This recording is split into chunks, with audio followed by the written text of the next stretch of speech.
Hello and welcome to another edition of the NBA Outlet presented by OTGBasketball.com. Be sure to follow OTG on Twitter at OTGBasketball. I'm your host, Nick Fay. With me on this Saturday morning, as always, my good friend, Harris Wichard.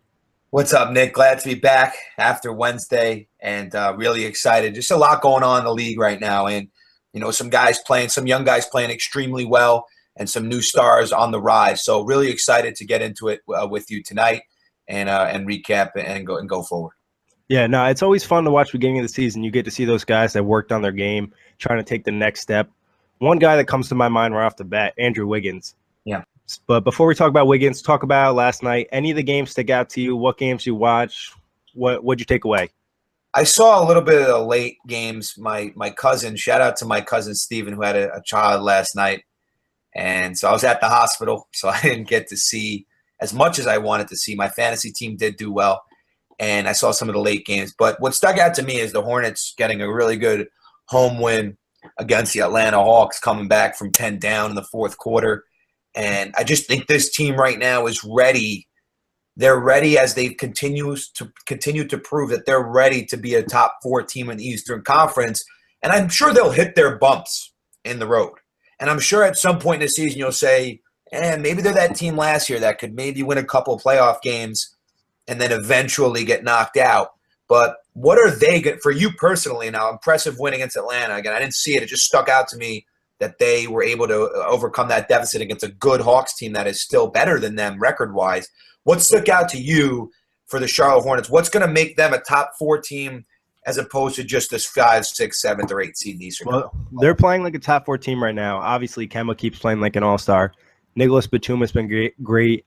MKG's been giving them a different element. I think if this team really wants to make some noise, though, I think they need to make a move at the deadline, pick up a big man, somebody who's going to have a presence inside. They rotate a lot of different guys down there, but I think if they got, one center that really can make a difference, it could really help this team to the next level. Cody Zeller was excellent last night. Now that I'm looking at the box score, if he's going to shoot 9 of 10, I mean, that's not going to happen every night. Yeah. But Kaminsky's giving them decent minutes. They had 3 guys go over 20 last night. If you could get a 3-headed balanced attack like that, Batum to me is such an underrated piece for very versatile. Versatile, and he's always been on winning teams, Nick. He's been in Portland, and he was a winning player in Portland, and he's a winning player. And what do I mean by winning player? You might ask me that, but I think when you look at him, he's just a guy that wants to do it all. He really takes pride in every aspect of his game. He can step behind the line. He can shoot the 3. He was 4 of 8 last night. He had 10 rebounds, 9 on the defensive end, 4 assists, 2 steals. So a real versatile guy, great fantasy piece. And for him and Walker to be the 2-headed monster they are, if they get anything from any of their bigs, and like you said, they're going to have to make a move at some point if they want to challenge the Cavs. But I don't see any reason why they couldn't be at some point or another the second best team in the Eastern Conference. Yeah, I mean, it's a real possibility for them. And I love Batum as well. I think one thing he's really underrated is a playmaker. Last year on the podcast, Parth brought up some advanced stats about him, and it just showed how good he is at setting up his teammates. So I think that also could have an impact on Kemba's success. Him not having to set himself up all the time. Yeah, Batum able to set up the offense a little bit too. Yeah, absolutely. So there's a lot to like if you're a Charlotte Hornet fan. It's something I've mentioned, and shout out to MJ, shout out to that whole organization. Something that I've continuously mentioned on this show is that this is a team that has gone from the laughing stock of the sport for a while to the point where it affected MJ and Barkley's relationship a little bit. Now, I think they're on better terms because they made like $1 million bet on the final last year when Barkley went nuts when Villanova hit that shot. But Barkley was very critical of MJ and the way he was running the Hornets. And for Michael, I mean, we know what he did on the court. I think we have to give him some credit, too, in the way this team's coming together. Nah, MJ kind of gives this organization another element. You're playing for the greatest player of all time. Yeah, just shout out real quick to the ODG website. We did a roundtable. He was number 1 at everybody's top 5 of all time. So, playing for him, I think Frank Kaminsky said it. He was so pumped. Like, it's such an exciting feeling. And if they have success, I feel like it could really help attract free agents. Well, to pick a brain of a winner. And a lot of people have spoken to the aspect of Phil Jackson being around the Knicks. It hasn't paid dividends yet. But to be around the probably the best winner this sport has seen since Bill Russell in the 60s and 70s. A lot of guys give Bill Russell credit for their careers and things that he's done and mentoring them and whatnot. So to have a winner like that around could only mean good things for the Hornets as they seem to put a decent roster together for their fans. Yeah, for sure. Now let's talk about, two things that stuck on me last night on the opposite spectrum. Disappointing. Pacers lose to the Suns. Obviously, Paul George didn't play, but the Blazers lost to the Pelicans, and I think that's 3 straight losses for the Blazers. Yeah, the Blazers seem to be hitting a little bit of a slow period here, a little bit of a wall. I think they rely so heavily on the play of McCollum and Lillard that if these guys don't shoot well, and they didn't last night, 7 of 18 for McCollum, 8 of 24 for Lillard, if these guys don't shoot really well, they're in trouble. Yeah, they have a lot of pressure on these guys, and they kind of overachieved last season. This year, they're not going to really surprise as many people. They did have a solid move in the offseason, re-sign their guys, picking up Evan Turner, but I could see them having some tough stretches this year. Yeah, for sure. And like I said, when we spoke about on the podcast, the preseason podcast, we knew other guys were going to have to step up. And other than these two guys, you could win a lot of games with two really good players in the NBA. But I think if you want to go to the next level, and the Blazers, if there's any franchise in the NBA that wants to go to the next level desperately, it's the Blazers. You feel like they've been the same team for so long. Even with Aldridge, they couldn't get over the hump. What does it take for a team like the Blazers to get over the hump, Nick? Yeah, Aminu's been out, and he's kind of that guy that brings that extra energy and edge to this team. So that's definitely hurt them. But, this is another team that really doesn't have a strong presence down low. Mason Plumlee's pretty good, but, there's nobody you're playing the Blazers. You're like, we gotta highlight that guy, double team every time in the post. You know what I mean? Yeah, they had Aldridge, but when they had Aldridge, McCollum wasn't the guy, or wasn't. Yeah. If it wasn't even who he was. You think if they have a guy that they could use in the post, that could score it in the post, they they kind of remind me of the Hornets of the West a little bit. Yeah, they're kind of similar if you think about it. Dame Lillard, Kemba Walker, maybe McCollum's a little different than Batum, but right. Similar enough to sense that it's mostly on those guys. MKG is more like Aminu, but they both lack that big guy that's really threatening you. Well, not a lot of teams have that, but the good teams have a guy that at times you could throw it to. Like if you look at the best teams in the league, like the Warriors. Draymond. Well, they have Draymond, right, but they have a vocal point. They don't need a guy necessarily that could score it. Like the best teams in the league, like to me, the Cavs obviously have LeBron. It's different, but you look around the best teams in the NBA right now, and the Spurs obviously have like a Gasol or the Aldridge, but you just need somebody to orchestrate it and just to be a threat. You need a forward / center because we know the NBA is turned into a stretch league. Yeah, you need a guy that like the Cavs have Love. You need a bigger guy that could be a threat, like Towns or Anthony Davis or Cousins are exceptionally good players, but they're not on good basketball teams. So good basketball teams don't need a guy that you can throw it to anymore to get 25 down low, like the Ewings and the Olajuwons and the Shaqs of old. I think you just need a guy that could touch it and you have to guard him. Yeah, he can touch it, and you have to guard him. He can shoot a little bit, and he can finish on the pick and roll. The pick and roll is so important in the NBA nowadays, especially when you have dynamic guards like McCollum and Lillard. Plumlee's been pretty good at that, but imagine having a guy that could finish and hit the mid-range jumper. No, absolutely. And like I said, anybody that could stretch the floor and then again go to the rim. The guys that could go to the rim now, and Towns had a dunk the other night, Nick, that I have to talk about on this show. I don't know if I've ever seen somebody dunk that hard with one hand and somehow manage to get the other hand on the basket to hang on the rim. And it's just like an amazing display of athleticism. He's shown me some things this year. I watched him against the Nets. And I know the Timberwolves aren't great right now. And they did not play last night, if I'm correct. They did not. So they play tonight, and we'll take a look at that game a little bit later. They're 4-7. I could see them inching towards 500 if they could figure each other out. Yeah, I think they're only going to get better. I mentioned before, Andrew Wiggins is having a big year. He's shooting like 52% from three. He's averaging 27 a game, 4 rebounds, 2 assists. He's been a great FanDuel DraftKings play. What do you like about Wiggins so far this season? I think the thing that strikes me most about Andrew Wiggins is his three-point ball has improved dramatically. And that makes him very dangerous. Obviously, we know about his athleticism, but his ability off the bounce has always been special. He's an athletic freak of nature, as is Towns. But his three ball and his ability now to stretch defenses out a little bit has made him an absolute nightmare for the opposition. And he's put together some really impressive scoring nights. And if they take on a defensive identity, like with Thibodeau is a perfect guy, to do that. I mean, Wiggins, I'm not going to say MVP in a couple years, but I'm definitely going to say perennial all-star. Yeah, no, he's looked really good. It looks like he's finally starting to understand the game a little bit better too, working the system. And, when you can hit the three ball like he's hitting it so far this season, you have to respect that, and that pump fake becomes lethal. Also, I've liked what I saw from Wiggins in the post. He has a nice little spin move too, which is something to keep an eye on. That's something to go to when you need someone to close the game out. Yeah, definitely. See, I want to talk about OKC a little bit. I watched the Nets game. The Nets lost. Jeremy Lin's still out. It was a pretty close game, but I think OKC is probably going to be a touch worse than we thought this year because there's just not enough scoring in that team other than Westbrook unless they make a move. And I think the team knows that because they've been rumored to be trying to get Rudy Gay. So what do you think about OKC so far this season? Well, the Adams and the Cantor combination is fine, but like we said, neither of those guys can create. Oladipo has been very good.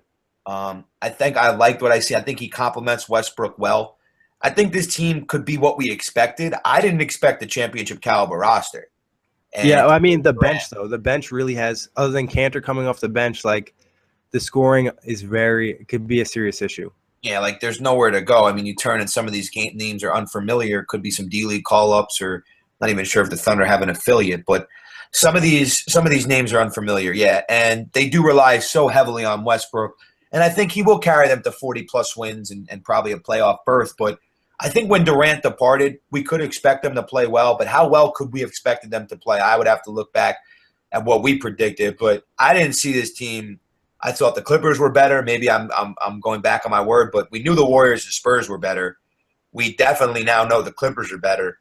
Even though the Thunder had an opportunity to beat the Clippers at home this season if Westbrook made a better decision down the stretch. But this team goes as far as Westbrook can take them. And a one-man wrecking crew, I think if he lets Oladipo do a little more, and last night he did, the Thunder can be all right. But, yeah, I think you hit it on the head. They're not a championship caliber team by any stretch, and they might not even be a top 4 team in the West at times.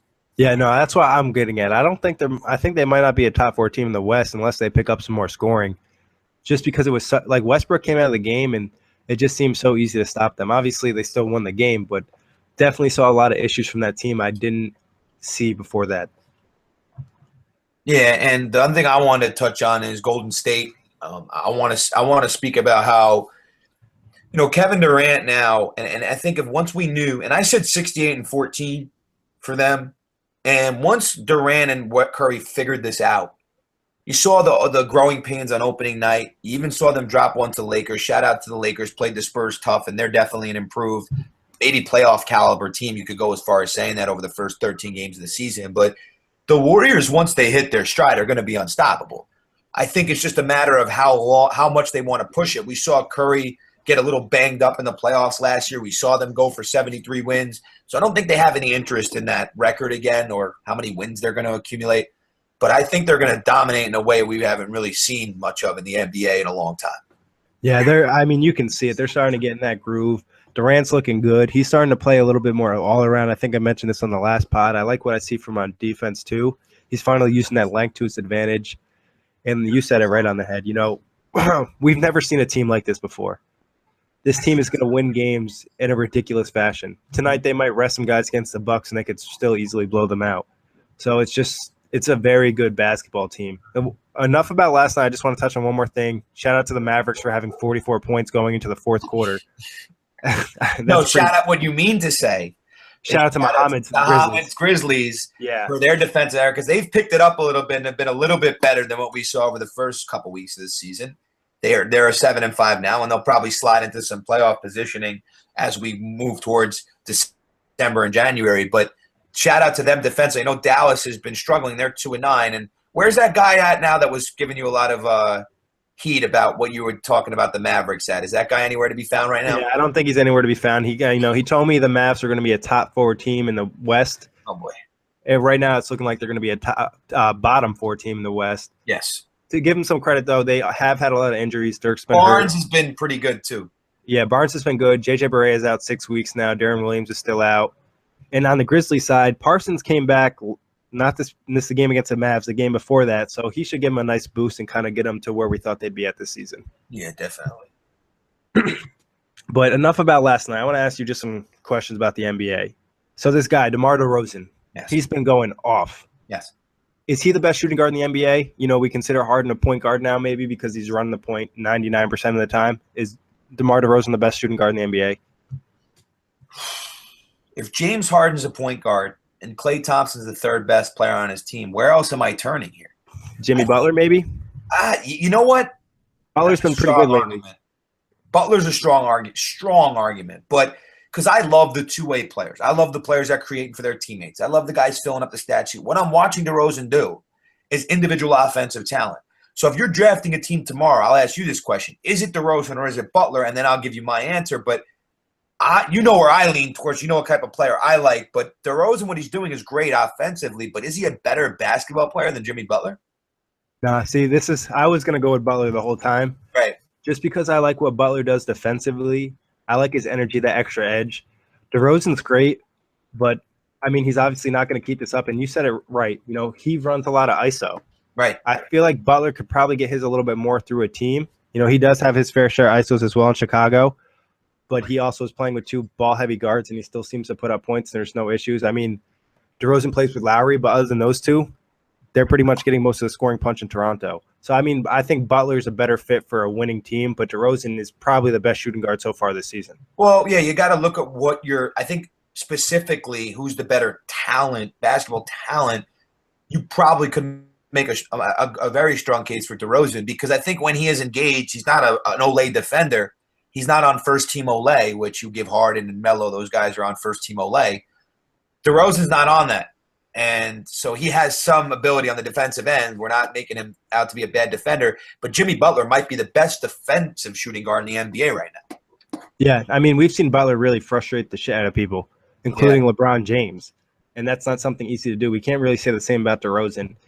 And I just kind of like the leadership that Butler has. Obviously, there was issues with Rose and Noah because he wanted to take on the leadership role. DeRozan's, I think he's a leader in Toronto, but he also has Lowry as the main leader there. So I don't know.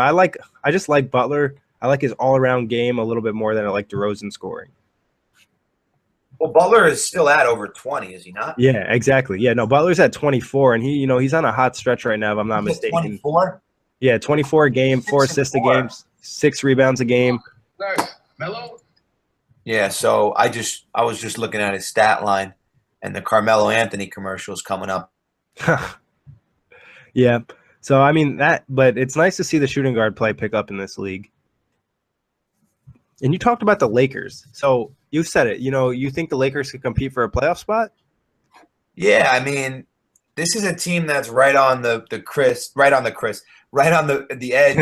right on the brink of making that. I love their young talent. Their young talent is definitely something to be excited about if you're in La La Land right now. And, with the combination of Clarkson, who is one of my favorite players in the league, big Jordan Clarkson fan, and D'Angelo Russell has been surprisingly much better than I thought he'd be this season. Julius Randle is a good piece. So we continue to speak about the young guys, and then you mix in some of the veterans. I don't think they could – and Luke Walton give Luke Walton credit. I think we understand now that he's a very solid head coach. Yeah, no, he's a very good head coach. He's kind of got the mentality and culture change on this team. Yes. And I like the way Randall's playing. I mentioned this. He's kind of like a super light Draymond Green just because he adds the effect of, he has that toughness. He can handle the ball. He can shoot a touch. He can drive to the rim. But also they have their bench is really killing it.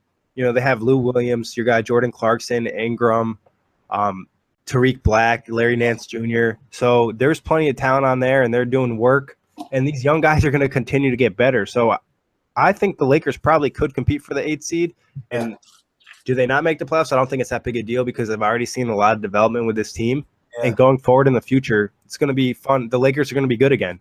Yeah, and like I said, they have some nice – you mentioned they have the cornerstone pieces. I think Randall is I want to say – I don't know if they have a franchise player, but I think one of the three of – Russell, Randall, or Ingram is going to be the franchise player. Ingram has the best opportunity because he seems to be making an impact right away, and I think he'll end up. You'll look back 10 years from now, and I think I don't know if Chris Dunn, what exactly he's done this year. What he's done. I don't know what Dunn. He's been pretty solid. Yeah, but he's been all right. But I think Ingram, when you look back 10 years from now, will be the best player in this class. He easily could. He has the most potential. He has that KD similarity. Right. So, I mean, I also like Russell a lot. He's kind of had a slow start to the season. He's picked it up, I think, the last 2 games. But he has a lot of potential, too, as a natural ability. A lot of natural ability, D'Angelo Russell. He's got that quick three-point shot against the Nets a few nights ago. He hit 4 threes in the first quarter, and it was just like snap of a finger. Yeah, he does. He has my college coach used to call it spurt ability, he used to say. He said, Russell, one of those guys that could take a team on a nice quick spurt. Yeah, and that's the type of thing you need, and they have a lot of guys, so happy for them. They had a few tough years, but now it looks like they're ready back for success. So let's talk a little tonight, give our picks, mention some fantasy guys we like. First game, Utah Jazz, Houston Rockets. James Harden has been going off. Right. Hood kind of let me down the other night. Yeah, this is like a weird game for fantasy because they're like complete opposites. Right. Jazz play a little bit slow. They play a slower pace. They play a lot of defense. The Rockets play a super fast pace and play close to no defense. So I really don't know what to expect out of this one. Since it's home, I think the Rockets are going to control the pace more. Yeah. But the Jazz will still play some good defense. So yeah, I might take a few Jazz guys, but not really a lot of Rocket guys. Yeah, I don't know. I mean, now that there are 9 games, I think there are better games than this. I don't know. If I maybe steal like a Capella at a low value, I'm going to take the Rockets to win this game. I know, just to tell our fans out there how sensational you've been. I don't know if I've had a little bit more fantasy success. I have gotten lucky in some cases, but we both had some fantasy success. But it's been clear who has gotten the best of our picks.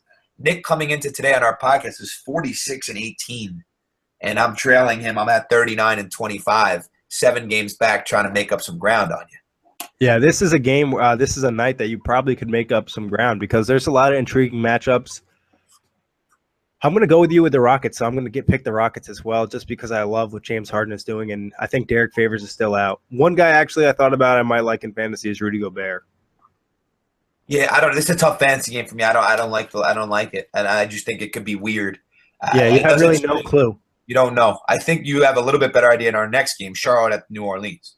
Yeah, I mean, I think you have a better idea as Charlotte's going to win this game, but Anthony Davis could sure. Well, Davis is going to play.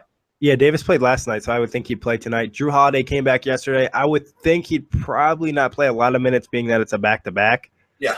So, and I mean, the Hornets have been solid, and like we mentioned, they've been kind of just flying under the radar as one of the best teams in the Eastern Conference. I want to take the Pelicans. I won't do it. You know what? No, give me the Pelicans.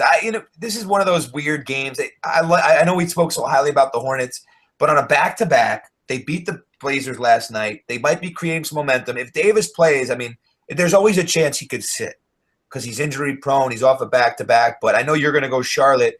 I think the Pelicans have a great night at home. I'm looking towards some Pelican guys on fantasy. I know the Charlotte's a good defensive team, but I think the Pelicans come out tonight with a lot of energy at home and could steal one from the Hornets. I don't think the Hornets are a team yet that are an established lock win. Like if Cleveland's at New Orleans, I'm giving Cleveland the lock. If the Golden State Warriors are at New Orleans, I'm giving them the lock. I can't give Charlotte that kind of treatment yet. Not yet, but I mean, I feel pretty good about it. Like you mentioned, Davis could see limited minutes, or he could get one of those weird injuries and miss the rest of the game. Right. All right, so we disagree there. Let's move on to Miami and Washington. This is a weird game. Both these teams struggling, 3-8. They've both had some okay stretches, and they also had some terrible stretches. I really don't know who to pick. I guess I'm going to hope the Wizards kind of carry that momentum of blowing out the Knicks. Yeah. And they are at home, and the Heat they're kind of all over the place, so give me the Wizards at home. Yeah, I agree. I there's a lot to dislike about both of these teams right now. The inconsistent play of the backcourt in Washington. Like Wall has had good games. He has had some good games, but again, some puzzling moments for the front court also. So dysfunction. Gortat came out and spoke about how our bench has been terrible. Like that's not what you want to say at the start. Yeah, he said they have the worst bench in the league. Like that is mean. Yeah. He apologized to every teammate, but like still, bro, like come on. Yeah, you know what? He was speaking out of emotion, and he's frustrated. And I think he wanted to challenge guys, but not in that way. If you want to say, I got to be better, everybody's got to be better, I've stunk, we've all stunk, that's another thing. That's one thing to say. But to come out and deliberately say, hey, our bench has been terrible, we're horrible, it's just a horrible thing to say for a team that's struggling. Like, John Wall is the leader of this team, but he's not tremendously vocal. John Wall is like a laid back, like sit on the couch. I could just see him like chilling all weekend if they don't have games. Like, and he said that I like to chill a lot. Like, John Wall is not one of those guys that wants to really get in anybody's face. I don't think. At least that's what I see. Yeah, I mean, I don't think unless it's really a necessary moment. Gortat's more of the vocal guy, so he has to be careful with what he says. Like obviously, it's an emotional start. You're off to a terrible start. But like you said, you can call out guys, but you got to call them out in the right way. You could be like, well, I expect, Oubre to make a bigger jump this year or something like that. But to say they're the worst bench in the league is it's too much. Yeah. Another two teams that have been pretty bad this season. I mean, the Magic are starting to pick it up, but the Mavs 2-9, Magic 5-7. Who do you like in this one? Give me Orlando at home. This is a weird fantasy game. I'm trying to look at some of the other games and look at. They're all weird. The Clippers and Bulls will provide some tremendous spark, but you don't look at one of those games and say this game screams like offense to me. I don't know if it's gonna be a tough night. I mean, Phoenix and Philly, you never know because it could be a blowout. But give me Orlando. I think that could be a good one is Phoenix and Philly because they both let up a lot of points. So, but you don't really know who's going to get the scoring. Yeah. But in this game, I'm going to go with that. If you win tonight in fantasy, you know what you're doing. It's not. I don't know. I got to look specific guys, but it's just tough. Like we talked about Redick last night, but who was your pick in this game? In this game, I'm going to go with the Magic. After the Mavs had 44 to start the fourth last night, they're pretty banged up at point guard. Give me the Magic. They look like they're picking up a little bit too. Yeah, agreed. Let's move on. Boston, Detroit. This is a matchup of teams that one team had a little higher expectation of the quality of play. I think the Celtics have been a little bit disappointing. The Pistons right around 500. We expect them to be a couple games over. Only 12, 13 games in. Where's your head at tonight, Boston at Detroit? Boston, I'll give them a little slack because Al Horford's been out, so is Jay Crowder. And Crowder gives them that extra energy and effort. The Pistons, they kind of have an excuse as well. Reggie Jackson's been out, so when he comes back, they'll be a better team. But this is another hard one to predict because, the Pistons, they really want to get this win at home. They don't want to go 2 games under 500, and the Celtics need to start picking up the pace and getting more wins. This is very tough. Give me the Celtics. Yeah, I agree. I'm going to go with Boston too. And some interesting the fantasy pieces. Avery Bradley's been really good early. He's been one of my favorite players in fantasy in general. At the price he's at, he's been steadily around 30 points almost every game. Yeah, last night helped me a lot. In addition to a guy I'm going to talk about in a little while, JJ Redick, who not many people want to pick JJ Redick, but he's been really good lately. 6 threes last night and 7 the night before. So, but shout out to Avery Bradley, who's been really good. Do you like Drummond in this game? No. You think that the Celtics are going to give him a lot of double teams, make it hard to get him? I know. Drummond is such a tough one because he's not good enough offensively where he's as reliable as you want him to be. That's my biggest problem with him. My biggest problem with him is he could have one of those rough nights. I didn't look at any of these 5 games. Gordon Hayward, I forgot to mention, has been very good at the price that they're listing him at. And obviously Kemba in a game against the Pelicans could go off at any moment. We forgot to mention some specific guys. But, no, I don't like Drummond tonight. In this next game, though, I think you should pay attention. I think this is the fantasy game of the night. And that would be the Suns and the Sixers? Yeah, I think so. Yeah, I mean, both these teams, I'm almost 100% sure give up 100 points plus a night. I think the Suns give over 110 a night. So there should be plenty of scoring opportunities in this game. There's value in this game. There's some value with some young guys. Brandon Knight's been pretty good value for him. I think he's around 4K, or he was like 4.3K or something like that. But he's been having solid nights off the bench. He could be a guy to keep an eye on. Who do you like specifically out of this game? Some of those guards in Philly have been all right. I got burned by taking Sergio Rodriguez the other night in a team that otherwise would have done very well. But I think some of those young guards, and Joel Embiid has been really good. And he's not he's low value too. Embiid is someone to pay attention to. Is probably the runaway rookie of the year right now. Yeah, no, for sure. He's the runaway rookie of the year. Me and Matthew talked about it on the last pod. Is he gives this team hope. The Sixers fans, he has that personality too. So it kind of makes them just so much more exciting, and he kind of gives them a chance. I think this will be a close one in Philly, and give me the Sixers with a W. Oh, well, we disagree again. I'm going to take the Suns. And, I like Warren and Booker, and I think Booker's probably a real good play. He'll be a popular play tonight. But what about Minnesota and Memphis? Minnesota's starting to pick up some steam, as you like to say, cook. Minnesota's starting to cook a little bit. Wiggins, Towns finding chemistry. Is it enough to get an impressive road win in Memphis tonight? Wow, that's very tough. It's tough to win in Memphis. Yeah. And they've been really locking it up. But I feel like the Timberwolves are just so much more athletic than them that they're going to get the W. You know what? I'm going to take Memphis. I'm going to make Muhammad happy. But I've taken a liking to this Minnesota team, and they're easy to like. They're really easy to root for. Levine, athletic. Rubio has played a little bit better of late. Wiggins and Towns, we know about them. I think they have a nice group now where Thibodeau's going to play them all a lot of minutes, so we know they're going to be out there. They're good fantasy guys, but might want to stay away from some of them against Memphis. If you had to tell me Towns or Wiggins who's going to have the bigger night tonight, I would say Towns just because he'll bang with the big guys. Wiggins is not as strong as Towns, so Wiggins will probably be out on the perimeter a little bit more trying to pop his threes. But Memphis is going to slow this thing down and frustrate these young guys, but Towns could bang in there. I like Towns a lot tonight. Yeah, I mean, Towns is going to have to play the bang around with Gasol and Zebo and Green, so I expect him to have a big game, but I mean, I'm not locking anybody in this game for a big fantasy night just because this is kind of similar to the Rockets and Jazz game. It's like one team plays, the Timberwolves have scored a lot of points this year, and the Grizz are trying to slow it down. Obviously, after last night, it was like 60-something to 44 going into the fourth. And fantasy-wise, that doesn't help anybody. Yeah, and so you're going with Minnesota. I'm going with Memphis. This goes Golden State-Milwaukee game. Remember, there was some beef last year with Golden State and Milwaukee. Milwaukee was the first team to beat them when they were 24-0 and then dropped one, and then O.J. Mayo, who's not in the league right now anymore, was going back and forth with Draymond Green. So there's some history here. I would stay away from the Warrior guys just because you don't know who's going to go off. But Milwaukee, in order to keep up with Golden State, your best players have to play well. And they've had some guys, Nick, Milwaukee, that have been good fantasy guys this year. Yeah, I mean, Giannis the Greek Freak has been going off some games. He has a ton of touches. But I actually might grab a few Warriors guys if Steve Kerr sits some of the big guns. Right. Because then the other guy's going to have to step up. Like, say, he sits Curry, Durant's going to play big, or he sits Durant, Curry's What about Jabari Parker? This is a tough one. I mean, Draymond could D him up for sure, but you don't know. I think there's going to be the way the Warriors play with a lot of rotation, a lot of movement on defense. I could see Jabari finding some holes, but I'd be more skeptical to take a Bucks player just because I know the Warriors are so much better team. Like, I think we mentioned this early in the preview pod, is that the Warriors could be like a team that you just have to stay away from in fantasy because the blowout is possible in the first or second quarter. Yeah. And I'm going to take Golden State. I don't see them losing. The Warriors for sure in this one. Yeah. And so 3, 6, 8. We have 3 picks out of the 8 games. Let's go to the last one of the night, which I think is going to be the most entertaining game. I don't think there's any doubt about that.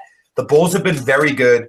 They're 8-4, but this has been maybe the best team in the NBA so far. Just they're not better than Golden State. Just on how well they've played with given their guys and their ability and their talent level. The Los Angeles Clippers at home, the marquee matchup of the night. NBA TV's covering it. Bulls, Clippers. Who you got? This is a tough one. I think the Clippers probably are playing like the best team in the NBA right now. Just their margin of victory is huge. They're blowing teams out left and right. But the Bulls have been kind of surprising everyone better than everyone's thought. But the Clippers are at home. The Bulls have solid big men, but, I mean, I think DeAndre and Blake will be the difference in this one. Give me the Clippers. Yeah, I agree. I'm not going to go against the Clippers at home. I think they're one of those teams right now that's on that run where I think they want to go for the highest seed possible. They know how important home court is to them. They actually beat the Warriors, and we've spoken about this series. And probably the best accomplishment of the Clippers the last few years has been beating Golden State after Golden State made the second round in 2014 when they had home court advantage. And I think when the Clippers have home court, outside of that one Rocket series in 15, when they blew that game at home, the Clippers are tough to beat at home. They got the LA crowd. They've won over that city, and the stars come out to see them. So Lob City is fully engaged. I like them tonight by double digits. I think this game will be close down the stretch, but I think they'll be able to pull away late. Fantasy-wise, who do you like in this one? Butler is going to play well, and he's going to have to play well. But Jimmy's been a guy you have to rely on. But Rondo's going to play well. Rondo, in marquee games is really good. And I've said this for a while. Bill Simmons speaks about this a lot. Marquee national TV Rondo, like he's going to go against Chris Paul. Like he's going to have these guys going up and down. He likes that pace. I would stay away from Wade. I think on the Bulls, their best player tonight is going to be Rondo, fantasy-wise. And then on the Clippers side, I talked to you about how J.J. Redick has been really good for me lately and won me a couple bucks last night because he came out in the first quarter. He's one of those guys, and I spoke to you, texted you this yesterday about Love being the Cavs guy they look to go. When you have a shooter like that, and he is the best shooter on their team and one of the best shooters in the league, getting him going early is important for them. So keep an eye on Redick, keep an eye on Rondo, and maybe some other like role guys on the Clippers. But Chris Paul and Griffin have been a little hit or miss because their team has been really good. So they focus more on the team play. Yeah. What about somebody like Robin Lopez? You think he has a decent game because they obviously need the rebounds in Chicago when you face Blake and DeAndre? Yeah, I don't know what his numbers have been. You could probably tell me better than that, but you really – I mean, he's had some pretty good fantasy games. I think he's around like 4 or 5K. So he's, if you have the right matchup with him, he's a plausible play. This is like a 112-104 game to me, 112-102. One of the Clippers are going to be in their 110s. The Bulls are going to be in there over 100. So this is the second best fantasy game of the night to me. I know I said Phoenix and Philly, but those are probably the two games I'll pay most attention to. Phoenix, Philly, Clippers, Bulls, because I can pretty much guarantee. I mean, Minnesota, Memphis, like we said, but I can pretty much guarantee in those two basketball games that they'll probably both go down the stretch and be higher scoring. The other games that you have some teams that want to slow down the pace, and like the Utahs, like the Memphises, like the Milwaukee plays up and down. But for the most part, you could guarantee in these two games that it will be up and down, young guys, high flying. So those are the two games I pay attention to. And I think Robin Lopez, to answer your original question, is an interesting play, but he's one of those guys that can be severely hit or miss too. To give you some idea about his numbers, he's at DraftKings, he's 4,800. Last 4 games, 28 fantasy points, 32, 31, and 30. So, I mean, he can give you some solid value. I mean, there's obviously a risk, like you said. He's limited offensively, but he does rack up the boards. He does. So the 3 games that I'll be looking forward to tonight most are the 3 games that we disagreed on because I'm about making up ground. And so Pelicans, Phoenix Suns, and Memphis Grizzlies could win tonight. That'd be great. Yeah, I mean, those games are all toss-ups too. I'm like, going to start calling you Fay Stradamus. Fay Stradamus at 46 and 18. Unbelievable. Everybody should be tuning in just to listen to what Fay Stradamus has to say. Yeah, I hope I can keep it up. Long season ahead. Just got to keep putting in work. Absolutely. Always enjoy coming on with you, man. Yeah, you too, Harris. That wraps it up for today. Thanks, everybody, for listening. Great show, and we'll see you next week. See you Wednesday.